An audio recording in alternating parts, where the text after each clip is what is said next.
You are watching an episode in our Landlording A to Z series, where we walk you through the steps, skills, and challenges involved with residential rental real estate investing. We share our expert advice, including the tips, tricks, and strategies we've learned over years of managing rental property. Please subscribe to our channel to get notified each time a new episode comes out, and please like and share our content with people you know who might be interested. Thanks for watching. Hello, you have Chris and Eli here from Landlord Gurus, and this is episode number 7 in our Landlording A to Z series. And today we're going to talk about advertising vacancies, how you show the place to prospective tenants, and then we're going to cover taking applications. So we've talked in previous episodes that you may want to go back and take a look at, all the way back to choosing your rental, getting it all set up, and now you're going out to get it ready to advertise. So first off, developing your advertising, first thing you've got to do is to make sure that you have really good photographs, because that's what people are going to see first, and it's going to determine whether or not they even stop and read your awesome description, which we'll talk about it in a minute. It's worthwhile to experiment with getting the best lighting, go at the right time of day, and even consider having professional photographs taken, because it makes a difference. Exactly. And you might want to look at doing videos as well with 3D tours, or, kind of even just a handheld on your phone, walk through it with the video that you can record and post as well. Yeah, and I sometimes just put it on YouTube, and some rental platforms won't let you, like Zillow won't let you put embed a video, but at least then I have something I can send once somebody's interested. So, Yeah, and then along the same lines, you're going to want to write in your advertisement, you want to write compelling headlines and descriptions.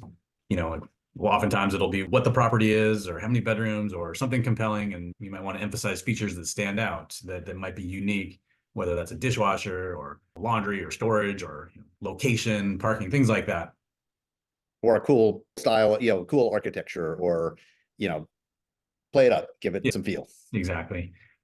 Yeah, talk about the location. What's it near? Is it walking distance if that's something new that's important, or what's there to do? You can remind them that there are certain landmarks, parks, transit nearby, that kind of thing. Right.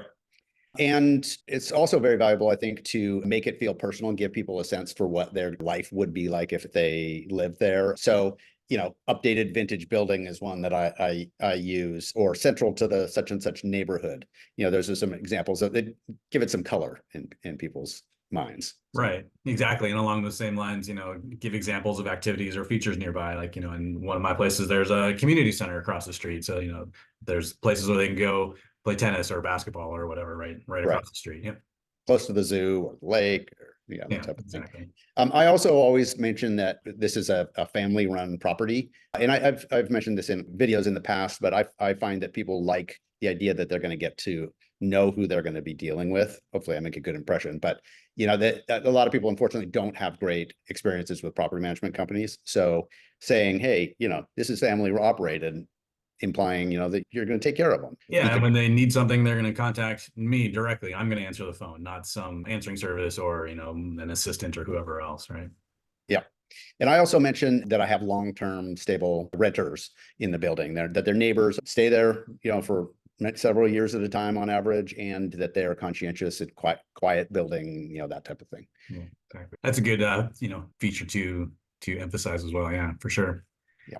And then when you're going to list all your amenities in an easy to scan fashion, so like bullet points, include information that kind of stands out, information about parking, utilities, laundry, outdoor space, storage, things like that, because not every place has that, right? Especially if you're in a location where, in an urban area where parking is limited. If you've got parking, that's definitely something you're going to want to highlight.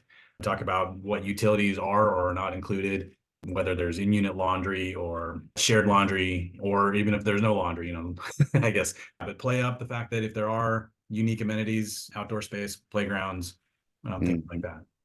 Yeah, and there's playing things up, but there's also just being thorough. People are always going to want to know where they're going to want to park and what utilities, those are all common things. But it's a surprising also that how many listings forget to mention all the basic things. So people are looking at a listing and there's missing information. So, I've definitely made that mistake before, where I did not mention anything about laundry, and one of these units did not have laundry. The building didn't even have laundry. There's a laundromat a couple blocks away, but it went pretty far with this potential tenant, and they really liked the place, and then it came down to, oh yeah, where's the laundry?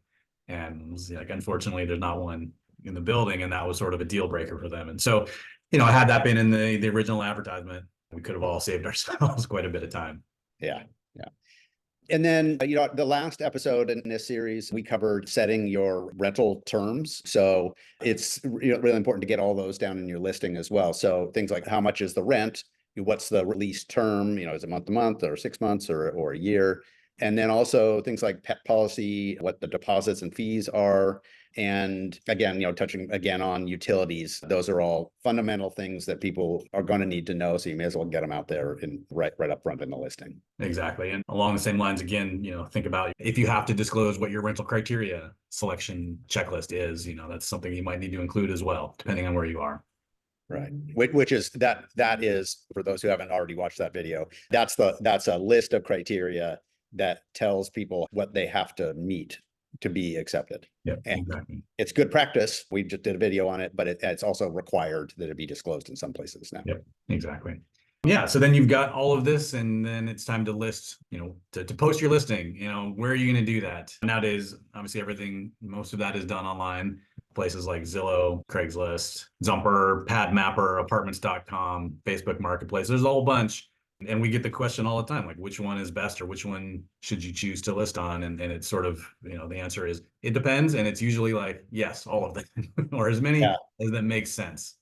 As many as possible. And we both are finding and are hearing from others that Zillow is, bringing the most leads to most landlords. So, I would say that's an important one. Both of us use property management software platforms, and what they do is what they call syndicate your ad to all kinds of different listing sites. So, Turbo Tenant, for example, which is what I use, lists to 15 sites or something like that. So it gets to Zumper and PadMapper and Apartments list and, a whole bunch of them. So it gets in front of all kinds of people. And then I list separately on Zillow. And then when I get leads from Zillow, I bring them over to Turbo Tenant. So, I don't know. I still use Craigslist at times. I find I still get interest from Craigslist occasionally. Less and less, but it's still less and less. Yeah. Yeah. And are you finding that the leads different than they are from other sites, or are they? They have been. I'm not sure that, it's been a while that I've had to compare, but for a while I thought that they were actually better leads. Yeah. Interestingly enough, but yeah. More likely to follow through, maybe. Yeah. Mm-hmm. Yeah. Exactly. Yeah. Some of Zillow was allowing people to kind of just pepper out inquiries, I think. So maybe some of them were just serious. But anyway, the moral of the story is get your listing out there on as many sites as reasonably possible. So I do Craigslist, Zillow, and then, the syndicated sites from Turbo Tenant. Vail's another one that both of us have used. And Hamlane, these are all partners, not Zillow, but these are all partners of ours. So, full disclosure, Hamlane actually will also syndicate to Zillow. So you don't have to do that separately, which is cool. And they stand out for that reason. So exactly. Yep. Yeah. Okay. So now you got people starting to send you messages, inquire, express interest. Pre-screening is a really valuable discipline. And I've only been doing it for a few years, but it makes a huge difference. So what that is I get a message from somebody who's interested and I say, okay, great. Thanks. I'd love to show you the place. Few quick questions, few standard questions right off the bat. And my four are, do you smoke or vape or any form, whether inside or outside? Do you have any animals? And do you make at least 2.5 times the monthly rent after any large other payments are paid out, like a car or a student loan payment? And when do you want to move? So that immediately takes care of a lot of the big factors that could determine whether or not you're going to carry on with showing it, talking to these people. So it can save you and them just a ton of time up front. Right there without having to go show it and then finding, like I mentioned before, you can get down the road and all of a sudden you realize it's not a fit or it doesn't work for both parties for whatever reason that could have been avoided earlier. And you just spent a bunch of time doing that. So we've got content on our site. We've got an article about pre-screening with some sample questions, a lot of questions that we think are very valuable. So you can pick and choose which questions you want to ask for your situation, but there's a whole bunch of them. Yep. Yeah. So then you've gone through the pre-screening and now you're ready to do showings. One thing you can do with property management software that I was talking about, some of them have the ability to do pre-book or to let the applicant book showing times directly through the advertisement. You can set which days and times you're available to show and they can choose them so that you don't have to kind of worry about double booking and things like that. 15 to 20 minute intervals usually. Yeah, exactly. You can set them. It's I tend to set mine at like 15, and sometimes I'll even give buffer in between each one. I think you can specify that as well. But with showings, right, there's, nowadays there are many different ways you can do that. You can do it virtual, where maybe you're there, and you've got your phone, your camera, and you can walk them through while they're on on the other side of FaceTime or Zoom or whatever. You can do self-guided, where maybe you've got an electronic keypad that, smart lock, where you can set a code or turn it on or unlock it remotely, and they can go there themselves and walk through. And this, you got to be a little careful of, just making sure that you're giving access to who you think you are giving access to, and then that person maybe is qualified, or you feel comfortable doing that. There are services out there that will do that for you, and they will vet that applicant in advance, because Hemlane does that, and I think Marble does that as well. But yeah, because it can open the door to, no pun intended, to the people you don't want there. And then of course there's in person, where you meet them there. I've only dabbled with that, but in the self-guided, where I put a camera in and a Wi-Fi lock so that I could see who it was. I required a copy of their ID that they sent it to me. And then when they got there, I could see who it was, and then I could unlock the door for them. Gotcha. So, and then you got to kind of make sure that they leave at the end as well. Right. Yeah. Hemlane and Marble have very established methodologies for doing that, which include holding people accountable if they cause damage. Right. And I think that's a really good practice to have. Yeah. I'm hesitant about doing it just myself. But. Yeah. And then if you use any of these methods, I think it's still good practice to not rent the place sight unseen. You're going to want to meet the people. You're going to want to have them actually see the place as well, and meet you, because it's a relationship, and they are getting into a place where they're going to be their home. And so doing it sight unseen, I think, and can lend itself to some issues down the road. So I think it's best practice. I think you agree that we want to meet them before we actually rent it to them. Yeah. But video, I've rented to people, having given them a video tour, and that's worked pretty well. Yeah, you're having a conversation with them, even if it's online. You're having a conversation, and you're getting questions asked and things like that. Right, and that's actually something that you could do if you gave them virtual. If they did self-guided, you could still be on a video call with them. Yes, you could be somewhere else. Right. Exactly. Again, that's something I might do if it came up, a particular circumstance. Yeah, exactly. Yeah. So then you've shown the place, and you've got interested people, and you want to get an application from them. So this is where they get to list out all their details. They list out, their employment, their income, their previous rental history, any other things that you were going to want to know. And it's the first step towards an actual screening process. So it used to be, obviously, in the past, you'd have a paper application, they'd fill it out, you'd take that info, look it over, and enter it into a screening service. But now you can do all that either through a specific tenant screening software, RentPrep, for example, or property management software that will handle that as well. And for some of these, you can add your own custom questions that you might want to ask, but most of them all have kind of a standard set of questions. They will check and verify their identification. They will handle the payment for that as well. But you just for the screening report. For the screening, yes. But and that all begins with the application, which they all have as part of their screening process. So sort of good practice to do all that online. It makes it easier, and you can kind of send them the link and then wait for the results to come in. But we'll talk more about the screening, another time. But so for me, using Turbo Tenant, I meet somebody and I get their email address, and I put their name and their email address into an invite, screen on Turbo Tenant, and it just sends them an email inviting them to apply.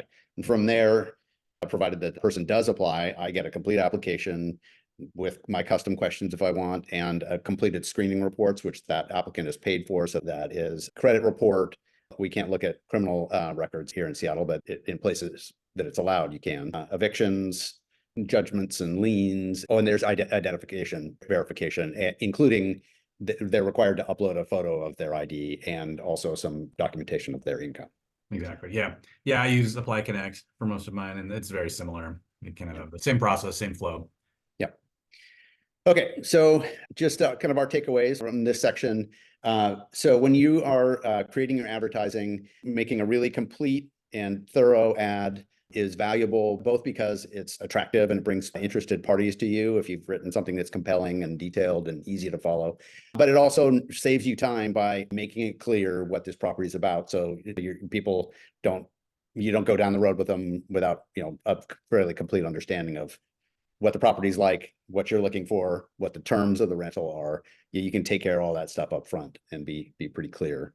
Like what Chris was saying, pre-screening, helps eliminate renters who just aren't a fit. If you don't take pets and you've gone way down the road without ever asking that, then it's a waste of everybody's time. And where it comes to showings, there are smart locks and cameras and services that'll facilitate self-guided for you. Just taking all these steps carefully gets you the outcome you're looking for with the least amount of effort. And I think that the effort that you put in up front with this will, it saves itself way down the road as well. Like all the kind of dance between you and the applicants, in terms of figuring everybody out and setting the terms and understanding where everybody's at and where they're coming from, just sort of makes that whole process for the rest of their tenancy. I think even it's a relationship that you're building, and it starts with this process. Exactly. And as we've mentioned, we're real believers in, and we've spent lots of time reviewing most of the property management software products out there. And it honestly has changed the way I manage rental property. I spend a lot less time going on site. I don't go and sign things, in person. There's just a lot you can do that's all streamlined, just from that link that you send to apply to signing leases and collecting rent and communicating about maintenance and doing your accounting. And, there are tools out there that you can do all that with. So we suggest that you find one that fits you. And, and if you're looking for one, read the reviews on our site. Exactly. We'll post links to all that under the video here. Yeah. And make sure you like and subscribe and share and follow everything that goes along with these videos as well. And stay tuned for the next one, and you'll get notified for the next one coming up as well. Yep. Thanks for watching. All right. See you next time.